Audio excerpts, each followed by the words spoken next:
America's largest city is located along the coastal region of the Atlantic Ocean on the Boston, Philadelphia, Washington axis. In Europe, New York is equivalent to Manhattan.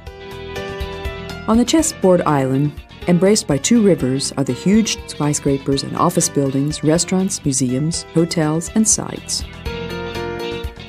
The majority of the population lives in the Bronx, Queens, Brooklyn,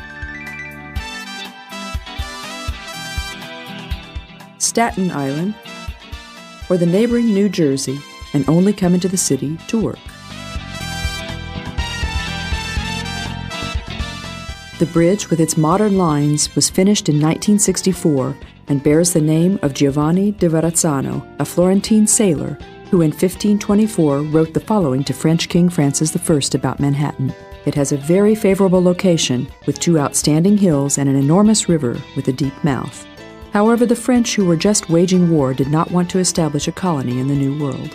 A memorial made of the stones of the Verrazzano Castle in Toscana has been erected at the bottom of the suspension bridge of 8,500 feet in length.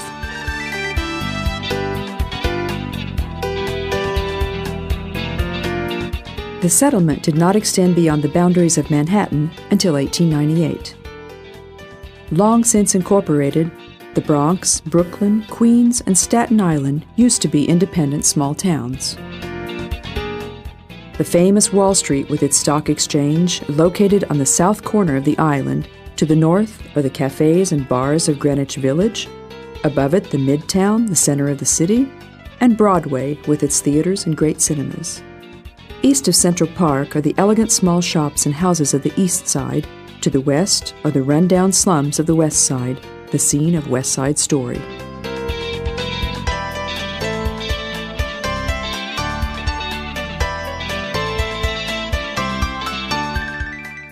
New York's most seasoned old bridge is the Brooklyn Bridge, which starts from Manhattan and bends over the East River, ending at Sand Street. The bridge was planned by John A. Roebling, who was of German origin, founded the largest steel cable factory of the world, and who was an expert in building suspension bridges.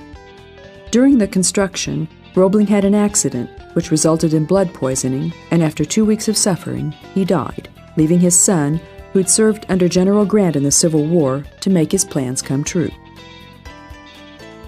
The bridge didn't bring luck to the family, as during the construction, Washington Roebling became paralyzed and was only able to watch the grandiose opening ceremony from a wheelchair from a window of his house. The longest suspension bridge of the world of that time was opened in the spring of 1883 in the presence of the President of the United States, Chester Arthur, and the Governor of New York, Grover Cleveland, later to become president. In the evening, the two politicians saluted the disabled builder by leading a huge crowd in a torchlight parade.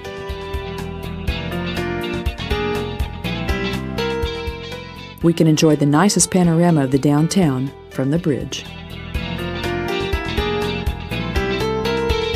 Public transport in the city, when not brought to a screeching halt by a strike, is well organized and speedy. Tram transportation has been terminated, but the buses, and especially the metro, called subway here, take us anywhere. The Underground Railway is 350 kilometers long with 462 stops on its 23 different lines, covering all districts except Staten Island. The simplest way to sightsee in New York is to use the open-deck, so-called hop-on, hop-off buses. These services are familiar from big European cities, stopping at every site, so even tourists who are less familiar with the city can't get lost and don't have to worry about driving and parking. After having a look around, we can get back on the bus. With one ticket, we can get off and on again all day, as we like. New York is the only American city where it makes no sense to rent a car, or only if we want to take a day trip out of the city. Walt Whitman wrote the following in his poem entitled Broadway. What hurrying human tides, or day or night, what passions, winnings, losses, ardors swim thy waters, what whirls of evil, bliss and sorrow stem thee, what curious questioning glances, glints of love, leer, envy, scorn, contempt, hope, aspiration.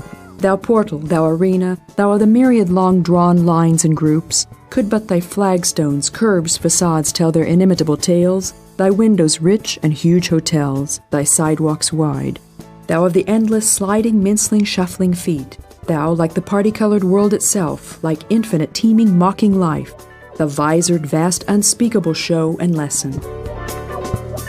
New York has always inspired artists and architects as much as writers, poets, musicians, and filmmakers. It's enough to think of Truman Capote's books, Neil Simon's theater plays, Scorsese's Taxi Driver, and Woody Allen's films, plus the song entitled New York, New York.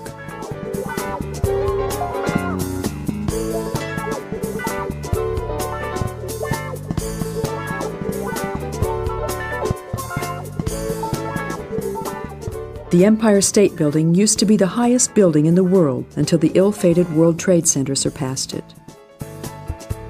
Though the highest skyscrapers in the world today are in Asia, the 102-story-high Empire State Building has no need to hide itself even today, especially if we consider that it was built in 1931, during the period of the Great Depression. The building holds its own even in the 21st century, but it's so old that it served as a landing place for Zeppelins. This is visible on black and white archive pictures illustrating the history of the tower, starting from the construction up to the present. For the construction, immigrants and Mohawk Indians were employed, who are famous for their lack of acrophobia.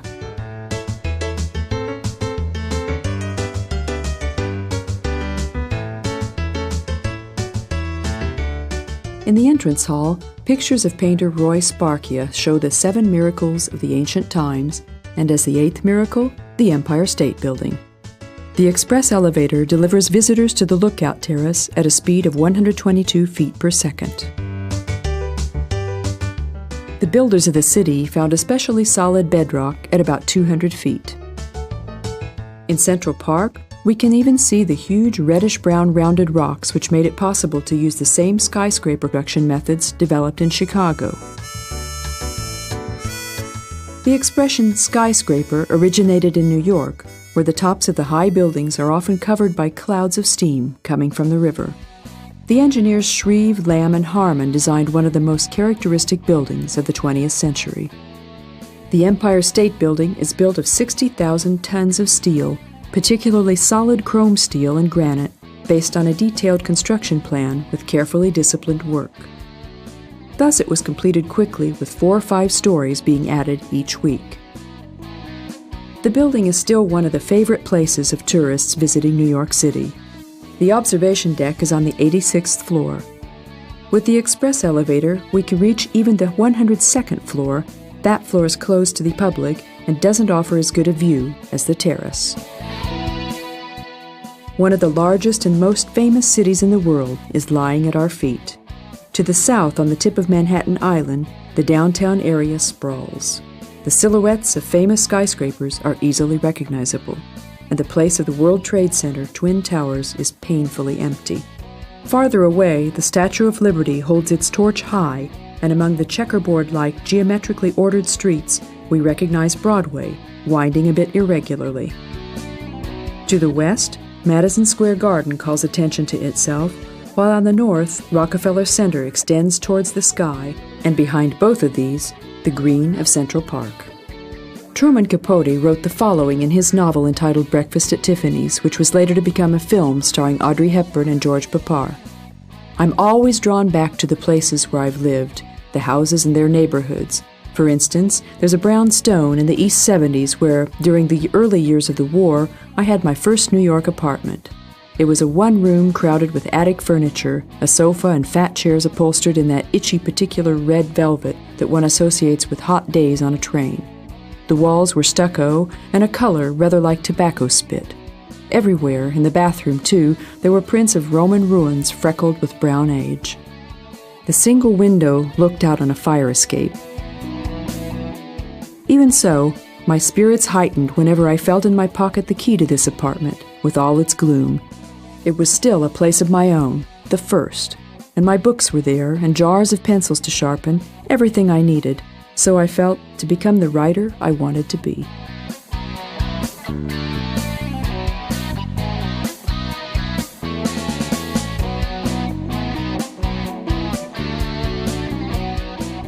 Broadway is perhaps the most well-known street in New York and also the longest.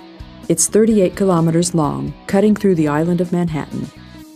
Originally, a highway straight as an arrow had been planned, but some obstinate Dutch aldermen back then didn't allow trees to be cut down or whole buildings to be destroyed, and so Broadway became a bit more jagged, snaking its way along. Those who think the whole road is surrounded by theaters are mistaken. The world-famous Broadway itself is only the section between 42nd and 66th Streets. The nicest example of the young Uno's architectural style is the City Hall. The neo-Gothic style is represented by the Trinity Church, while samples of post-Civil War architecture can be seen around Union Square, but Art Nouveau and modernism are also represented.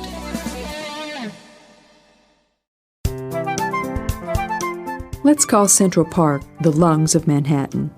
The area of the totally rectangular-shaped park is 340 hectares. It extends 4 kilometers between 59th and 110th Streets. City leaders had been playing with the idea for years of having a place in the middle of the increasingly crowded Manhattan Island suitable for rest and relaxation, with clean, fresh air and green to ease the eye. The plan of Frederick Olmsted and Calvert Vaux finally came true by 1870. The amount of work it took to clear the area from rocks is unimaginable. 10 million farm wagons of humus and arable soil were delivered here, artificial lakes were created, plants were set, statues erected, and a zoo built, as well as sports grounds, an open-air stage, and eateries.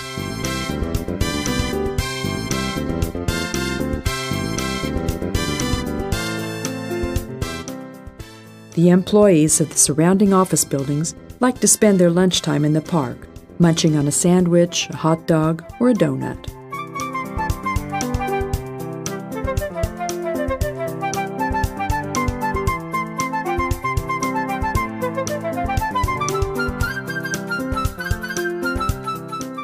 Even today, mounted policemen look after the order and safety of the park.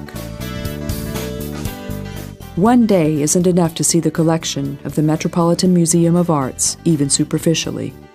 On the 2 floors of the Northern Annex, works of American artists of the 17th and 19th centuries are exhibited.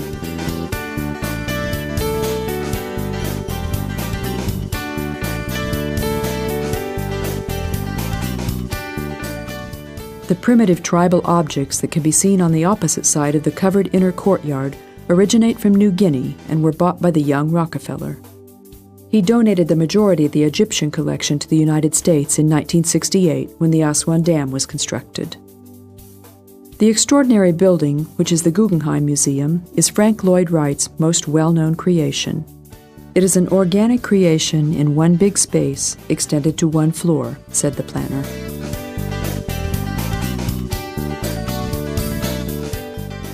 Opened in 1984, the Trump Tower is located between 5th Avenue and Madison Avenue. The 68-story glass building was constructed according to Dare Scott's plans for the multimillionaire building contractor Donald J. Trump. Its impressive inner courtyard is striking even today with an artificial waterfall of 200 feet.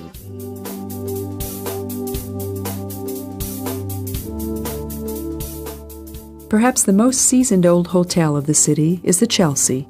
Among its first guests were Mark Twain and his fellow writer, the chronicler of his hometown, O. Henry. The stars of the Barnum Circus also stayed here, as well as the grand actress Sarah Bernhardt. One of the most respected actors of our age, Dustin Hoffman, lived here for years, just as Arthur Miller, who wrote his play entitled Death of a Salesman here. Visitors included Laurence Olivier, Janis Joplin, and Marilyn Monroe. Arthur C. Clarke wrote several of his science fiction works here. The poet Dylan Thomas and writer Thomas Wolfe died here at the Chelsea. Rockefeller Center is the largest connected skyscraper city of the world with a total of 21 buildings. It's located in the heart of Manhattan between 5th and 6th Avenues. The lowered Rockefeller Plaza, decorated with the flags of the United Nations member states, is the center of the building complex. The skating rink is used by thousands of tourists and locals from autumn to spring, while in summer, specialties of English and French restaurants can be enjoyed in the sunshine or under parasols. The gilded Prometheus statue dominates the square. At the beginning of the 19th century, the area was the permanent residence of notable families with palaces of the Astors and the Vanderbilts adorning the neighborhood. 100 years later, the locations had lost in value due to the since-demolished High Railway, which caused too much noise for the millionaires. During the era of Prohibition, secret bars were opened in run-down houses of the area. Finally, the son of oil millionaire Rockefeller rented the site on which to have the largest opera house of the world built. But due to the Great Depression, he abandoned the idea and started a more lucrative business. He commissioned the architect Wallace K. Harrison to plan a building complex consisting of several office buildings.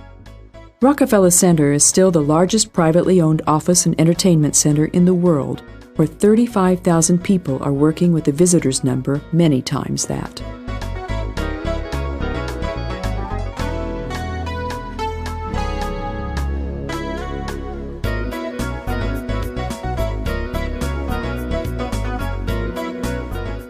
The Catholic Church, finished in 1879, bears the name of Ireland's patron saint, St. Patrick.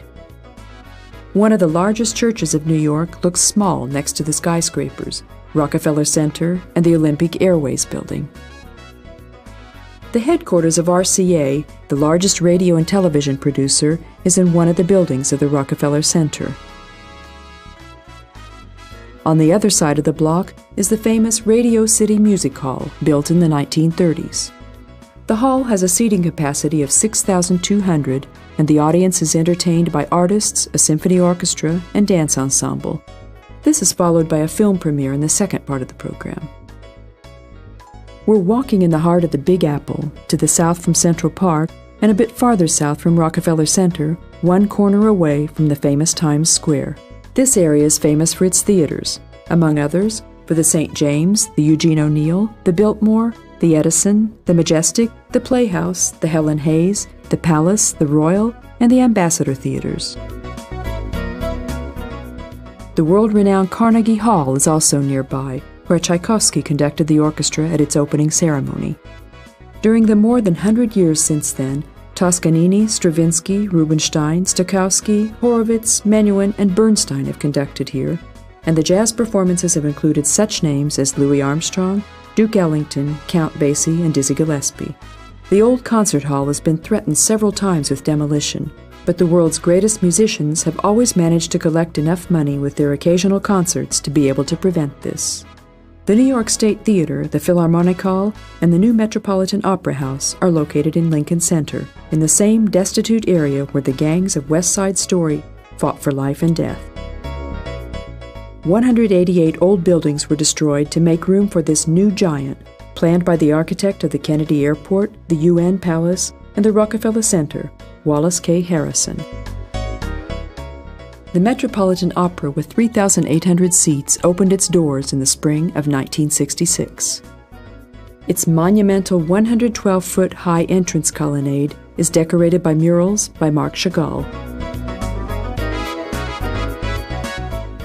The plays of O'Neill, Tennessee Williams, Thornton Wilder, and Arthur Miller are still on in the theaters.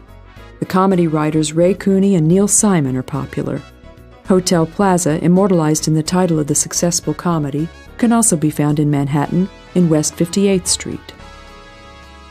F. Scott Fitzgerald, Ferenc Molnar, Hemingway, and Arthur Miller also mentioned it in their writings. We find the Dakota Apartments in the neighborhood of Lincoln Center. They were built by a multimillionaire with an eccentric sense of taste.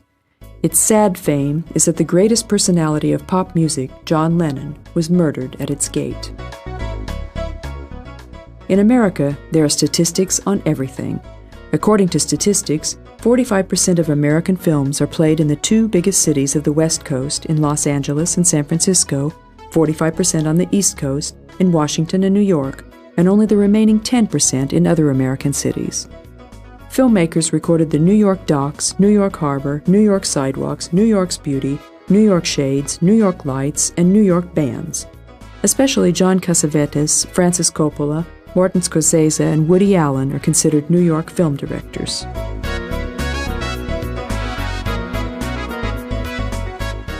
Renaissance, Dorset, Plaza, New York Hilton, Regency, Chelsea, Ritz-Carlton, Sheraton, Waldorf Astoria. Just some of the famous luxury hotels which can be proud of a really impressive guest list. There are more than 100,000 guest beds available in New York of various categories.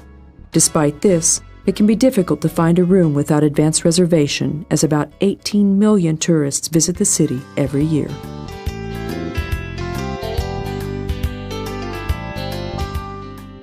The iron fire escapes, which were originally built for emergency reasons, give the city its individual atmosphere, and today not a decent building in New York can be imagined without them.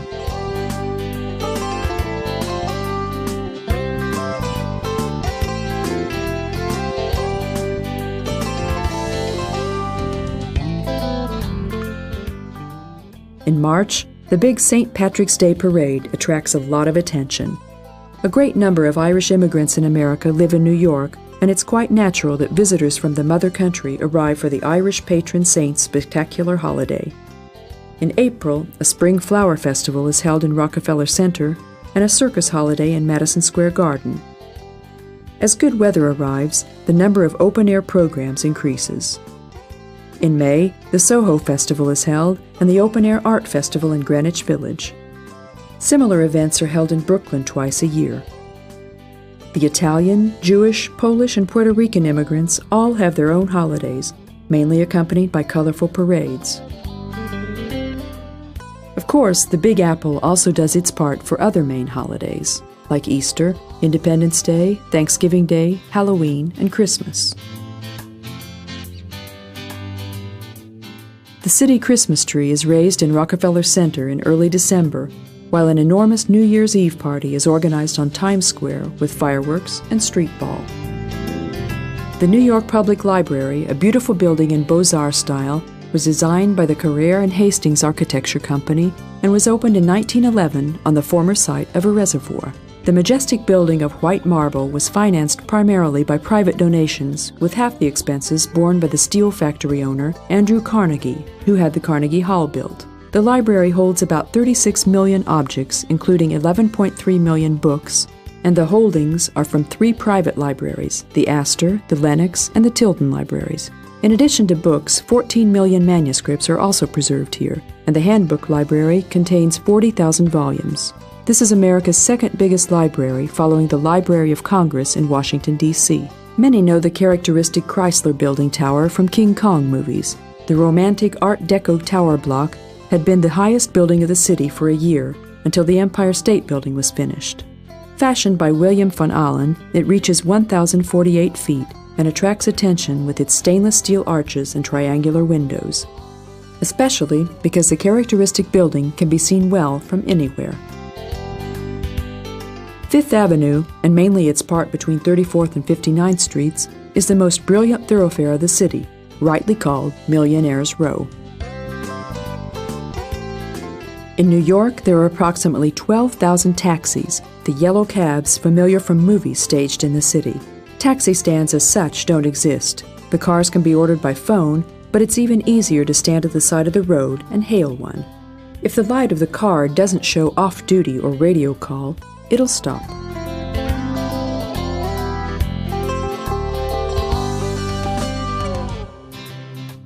The tower block of the Metropolitan Life Insurance Company was built in Renaissance style in 1909.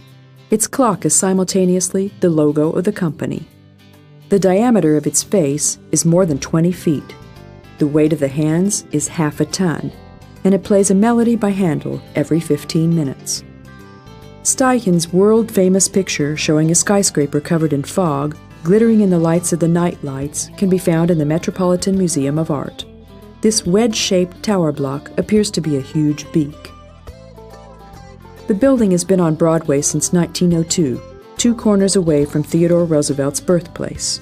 Originally, D.H. Burnham planned it for the Fuller Company, therefore its name was the Fuller Building, but New Yorkers had been calling it the Iron Building for a long time. The flat iron building brings about much more attention than all the other buildings together in New York, wrote Architectural Record. Perhaps the most well-known architect of the world, the French Le Corbusier, called it one of the pioneer works of modern architecture. Trinity Church is one of those nice old churches whose Gothic decorations fit so well at the foot of the skyscrapers. This was a work by Richard Upjohn, built in 1885 and preserving the features of English style. On the morning of September 11, 2001, in a well-organized action, several terrorists occupied 4 airliners. American Airlines Flight Number 11 crashed into the northern tower of the World Trade Center at 8:46 a.m., according to New York time. At 9:03, United Airlines Flight 175 followed, smashing into the southern tower of the World Trade Center while TV stations were broadcasting. In Washington, American Airlines Flight 77 roared into the Pentagon building, while United Airlines Flight 93, intended for the White House, crashed in Pennsylvania State on a field near Shanksville. None of the passengers survived the explosions. The terror attack destroyed one of New York's most prominent symbols, the World Trade Center. Its twin towers caught fire after the crashes, and barely an hour later, they collapsed one after another.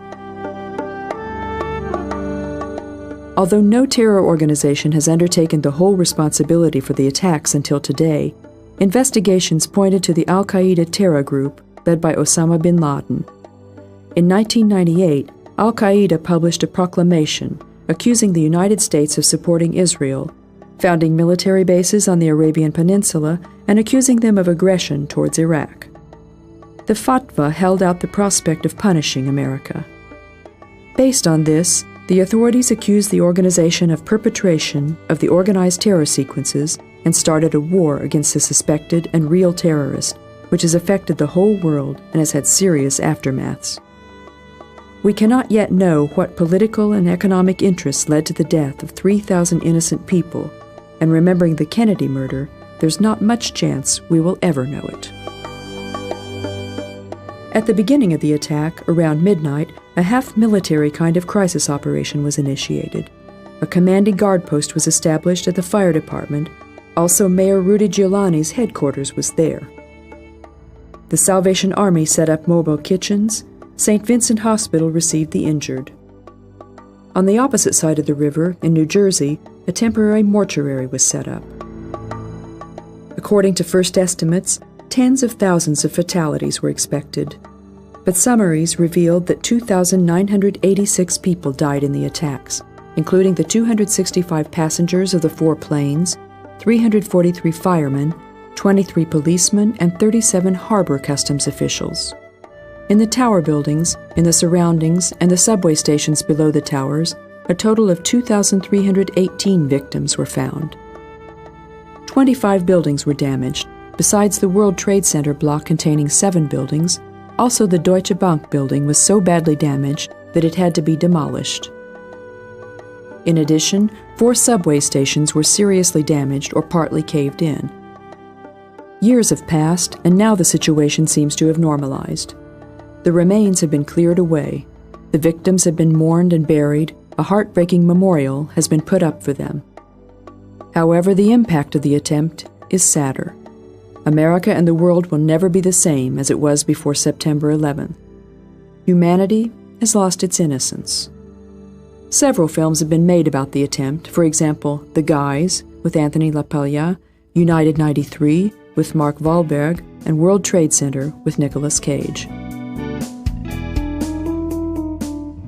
According to an old decision of Congress, high buildings have to be narrowed toward the top in order to let more light to the streets. The Woolworth House, erected in 1911, was built according to Cass Gilbert's plans. Fellow architect Paul Goldberger said the following about it: "Its Gothic designs organically fit into the vertical shape of the 3-story building. It has an almost Mozartian quality to it, a sense of light, graceful detail applied to a firm and self-assured structure."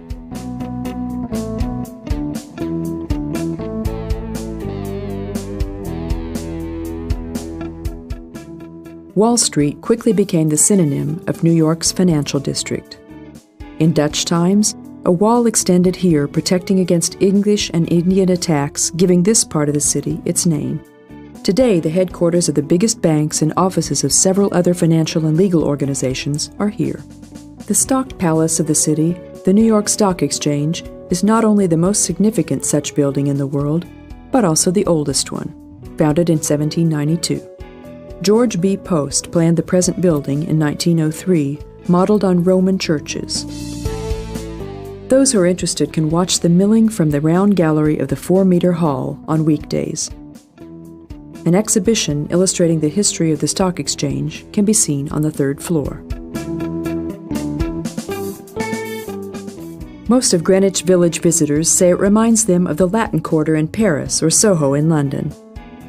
First, Dutch settlers chased away the native Mohawk Indians and established tobacco plantations here. They were followed by the English, who named the village settlement after their Greenwich next to the Thames. The quarter still preserves some of its former village atmosphere. Perhaps this is why artists also flock to it.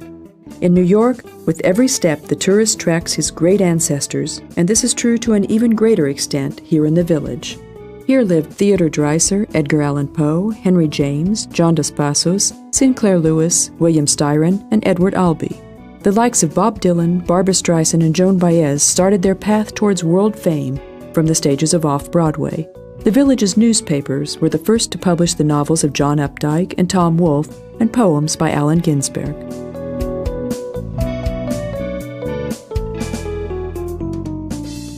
The art quarter is famous for its cafes, bars, pubs, and music clubs.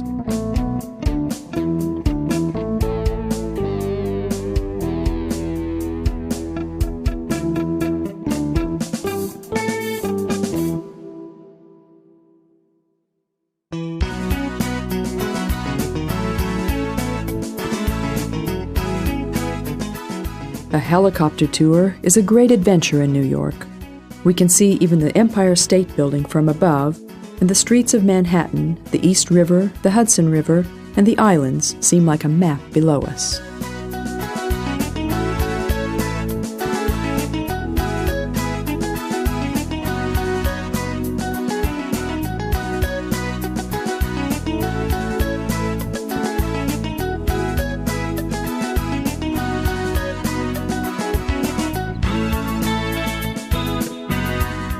Battery Park is the green area of Manhattan's southern corner.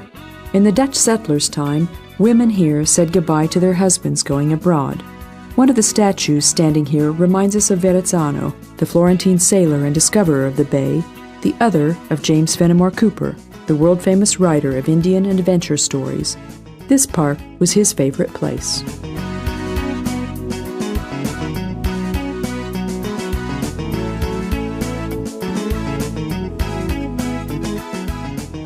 Huge granite blocks stand in memorial of the merchant mariners who died at sea during World War II.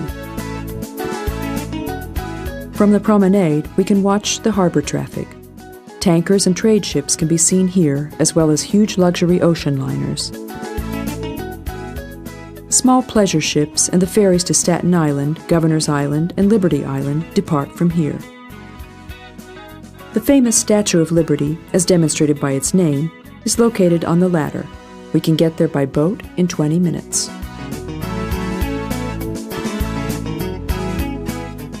The statue was made by France from public contributions and given to the United States on the anniversary of the signing of the Declaration of Independence as a symbol of the two nations' friendship. Originally, the sculptor Frederick August Bartholdi received the assignment for a huge statue named Egypt Brings Light to Asia, which would have represented the Colossus of Abu Simbel at the entrance of the Suez Canal. But Ismail Khedive, Egypt's king, found the project too expensive. Then the idea of a statue that could be presented to the States was born. Inspiration for the work was given by the main figure of a painting by Delacroix, Freedom Guiding the People. The model was the sculptor's mother. Gustave Eiffel planned the steel base, and its construction interrupted even the building of his famous tower for a while. The agreement was for the French to donate the statue, and the Americans should supply the foundation, which had originally been planned as an exhibition hall. Today we can see the Immigrants Museum in it, which is part of Ellis Island. Between 1892 and 1924, 12 million people arrived to the Island of Tears, as Ellis Island was called. Here it was decided if the immigrant would receive permission for settlement.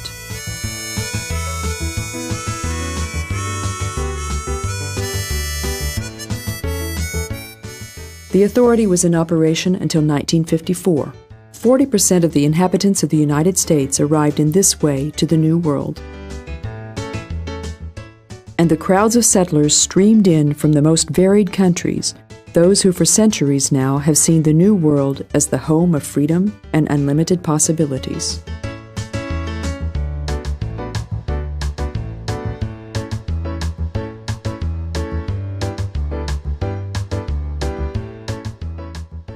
France quickly collected the necessary amount, but in America there was not so much disposition to give.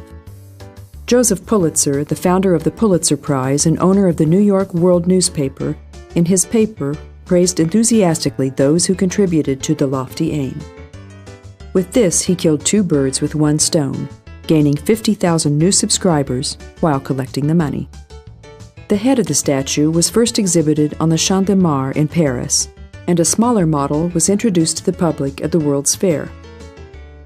By the time Richard Morris Hunt's pedestal was ready, the statue itself had also arrived on the deck of the frigate Isère in 350 pieces in 214 crates. The assembly took 4 months. On October 28, 1886, it was unveiled in the presence of President Grover Cleveland, who had previously been governor of New York and had refused to allot $50,000 from the state budget for the construction. It was probably due to the excitement that each time the president started his speech, one of the two zealous gunners fired his cannon.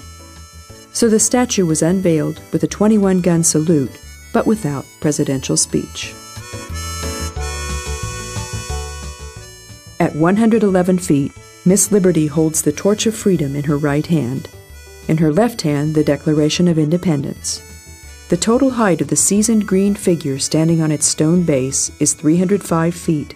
Its weight is 225 tons, and there's an observation terrace in the crown.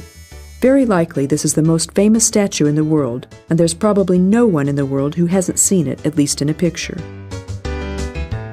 In 1916, Gutzen Borglum modified the original torch, cutting the majority of the copper which formed the flame and installing inner lighting. There was a perfect view to the bay from the crown, where 30 people could stand at the same time. Following the attack on September 11th, the island was closed. The statue was reopened in August 2004. Presently, the basement and the museum can be visited, but the inner area of the statue has remained closed.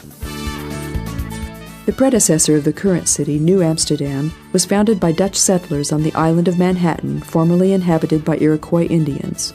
Also, the name originates from here. Mannahatta means Island of Mountains and Waters. The Dutch founded their West Indian Company in the middle of the 1600s. At this time, about 300 settlers were living on the island in wooden houses, and they brought slaves from Africa to do the hard work.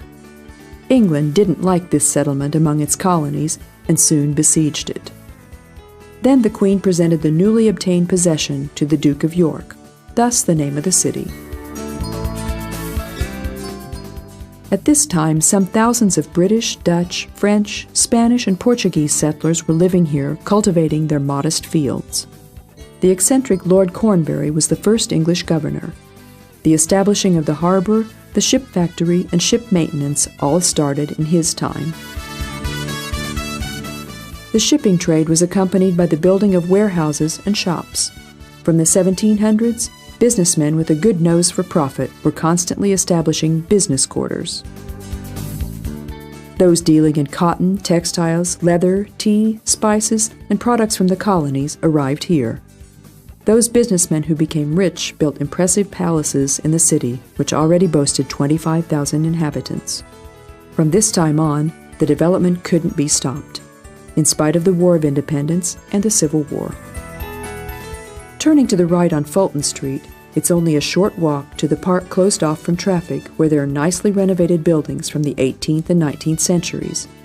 In most of them, fishermen worked and lived, but today elegant restaurants and antique shops are to be found among their old walls.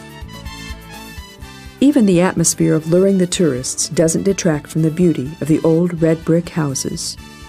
The center of the New York harbor was in the docks of the South Street Seaport, the base of overseas trade which made the city seem so big. When sailing ships were superseded by steamships, the harbor was moved to the Hudson, enabling the building of bigger piers. The old East Side Harbor began to decline. Only the Fulton Fish Market stayed the same. This is one of the largest markets of the world, where some 5,000 tons of foodstuffs are sold every day. Its main profile is the trade of a wide variety of fish and sea creatures, but the amount and selection of fruits and vegetables is also considerable. The fish market surroundings used to be the red light district, with brothels and sailors' pubs. These buildings today are just memories, but in Sloppy Louie, the most famous restaurant of the fish market, the huge cooked crabs and famous French onion soup are available, which according to experts here are even better than in Marseille. In the 1980s, the whole quarter was declared a historical monument and the reconstruction of the buildings was begun. The seaport was revived similarly to the famous docks in London. The trade houses of the Schemerhorn Row serve as the site of exhibitions, museums, art galleries, tourist offices, and of course, shops and restaurants. The old ships anchored here are the main attractions, but the eateries and the whole atmosphere invites visitors for a walk along the board-covered piers. A hospital ship is standing at Pier 15 and a ferry that used to travel between Manhattan and Governor's Island. The Wavertree is a three-master originating from 1825. Peking, anchored at Pier 16, is a four-master that sailed between Europe and South America as a member of a Hamburg trade fleet. Next to it stands the Ambrose, built in 1907, named after the channel lying at the southern entrance of the New York harbor. The harbor was in some spots too shallow, in some too deep, so that it was necessary to have a bright red lightship to aid them in entering the harbor. Since 1968, the Sandy Hook, a veteran of World War I, has been a part of this open-air exhibition. The most famous is Pier 17, where we find a modern shopping center, and the free and vital atmosphere is reminiscent of Coney Island.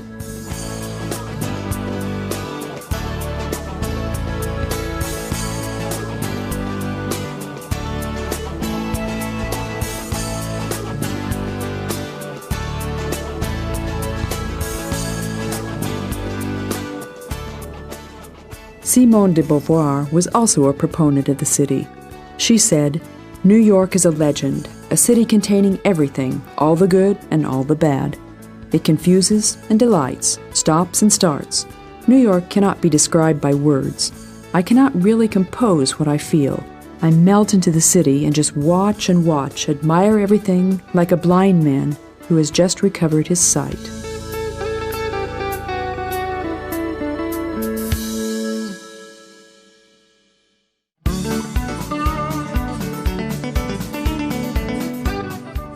Tourists visiting New York like to visit nearby cities: Atlantic City, Philadelphia, Washington, D.C., and Niagara Falls. New Jersey, based on its territory, is only the 46th among American states, but 7.5 million people live here, so the density of population is quite high. New Jersey and New York State together are often referred to as GATE, but New Jersey is also called by its nickname the Garden State. This refers to the state's developed agriculture. In the last few decades, tourism has also played an ever-increasing role, as Washington is only 100 kilometers away, and New York is also nearby. A lot of people commute to one of the two cities. This and freight transport are the reasons for the 6, 8, or even 12-lane highways. However, the noise and dust of transport hardly affect the coast side of New Jersey. Here, idyllic holiday resorts and elegant residential towns stand on the former locations of fishing villages.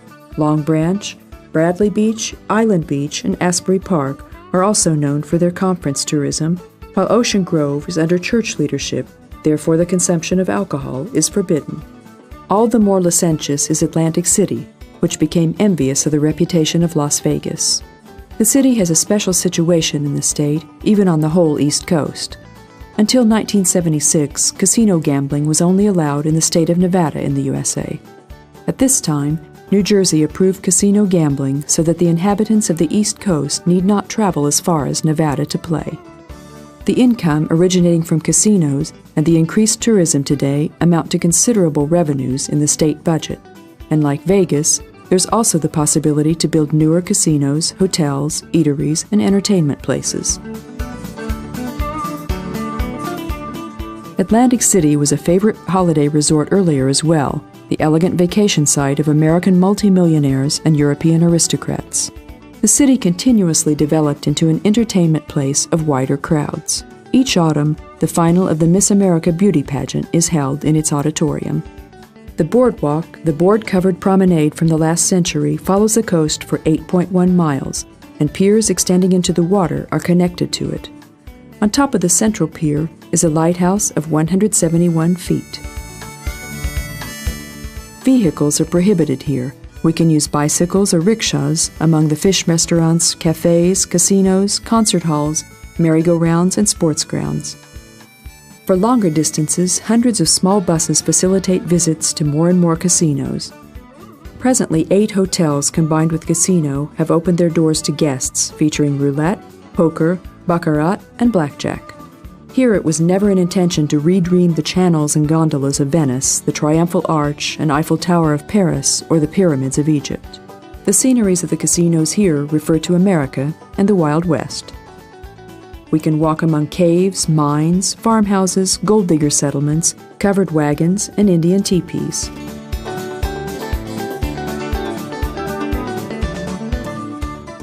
We can have drinks in Wild West saloons, while at every corner one-armed bandits peer at us. Sandy Hook Peninsula faces the entrance of the harbor of New York.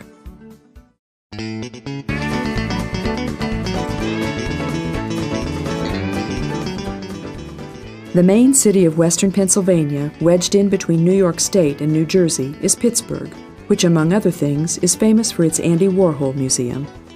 From its smaller cities, Lancaster, Reading, and the citadel of chocolate production, Hershey, are worth mentioning, as well as York, where Harley-Davidson motors are produced.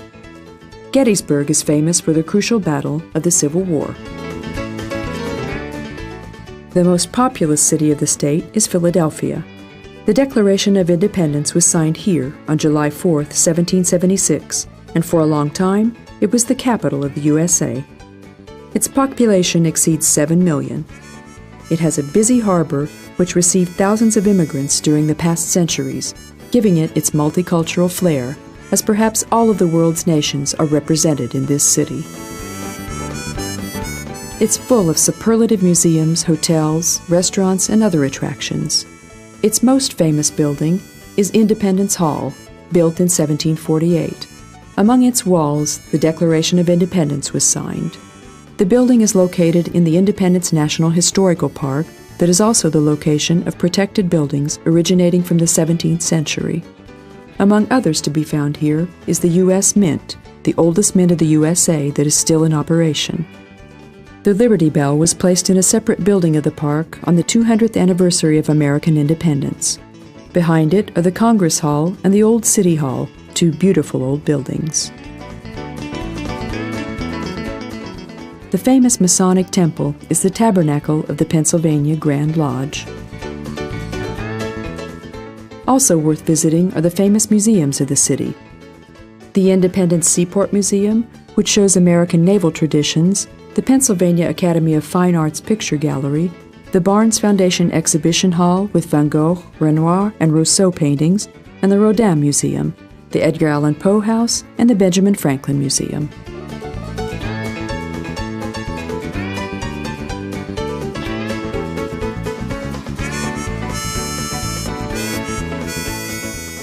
The United States is the original home of shopping, of doing something for pleasure. The favorable places, the wide selection, the regular discounts make American big cities a shopper's paradise. The cheap Woolworth, the cut above Bloomingdale, and the Macy's of higher standard are waiting for customers in larger cities. There's probably no clothing or shoe producer who doesn't have a chain store or outlet in the United States.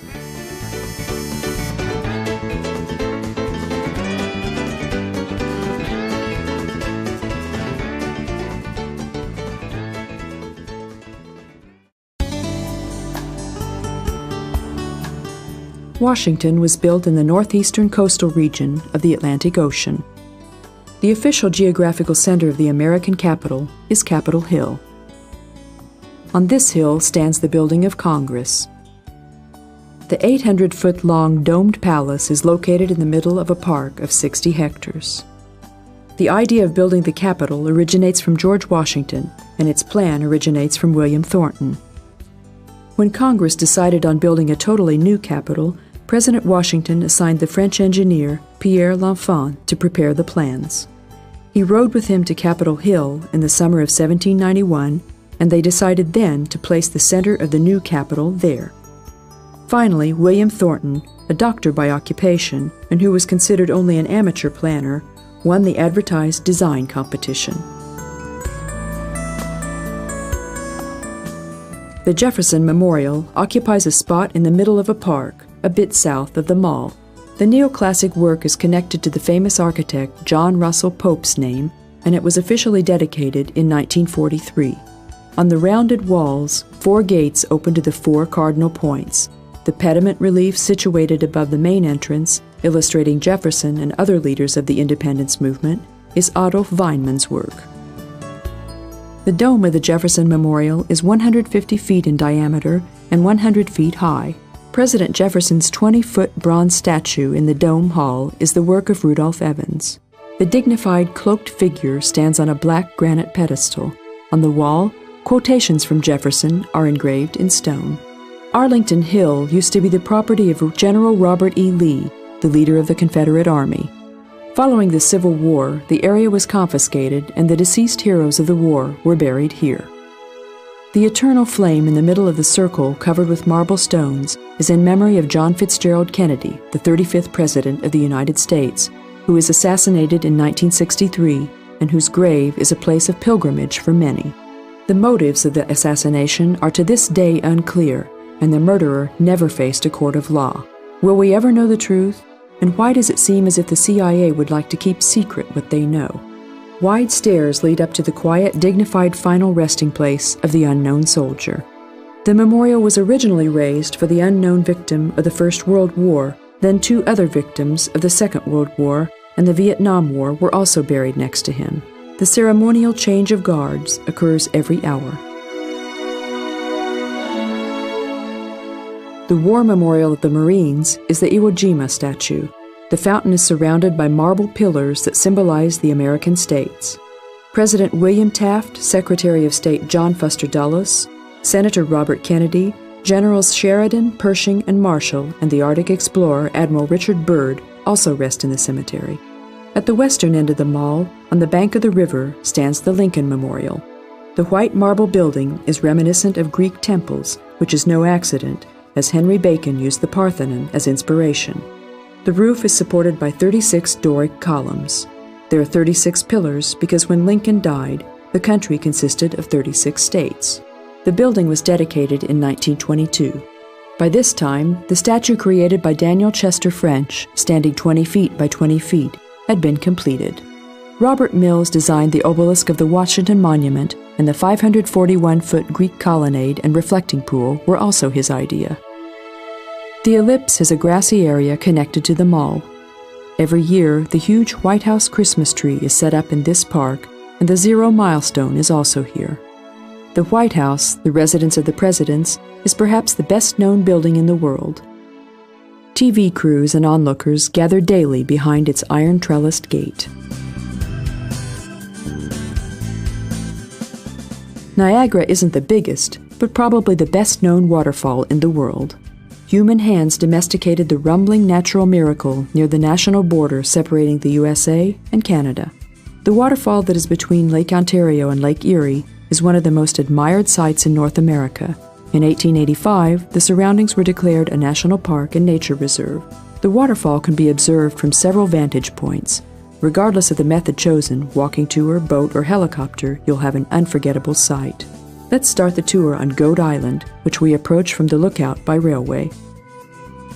This island divides the river into the approximately 200-foot high American Falls and the Canadian Falls, only 7 feet lower. The latter is connected to a smaller waterfall called Bride's Veil. Here we can choose to descend by lift to the point where the white, frothing water rumbles into the river, or we can go up to see the waterworks from a helicopter. Rainbows are projected onto the sky from sunbeams breaking the sparkling surface of the water, breaking the monotony of the shades of blue and white.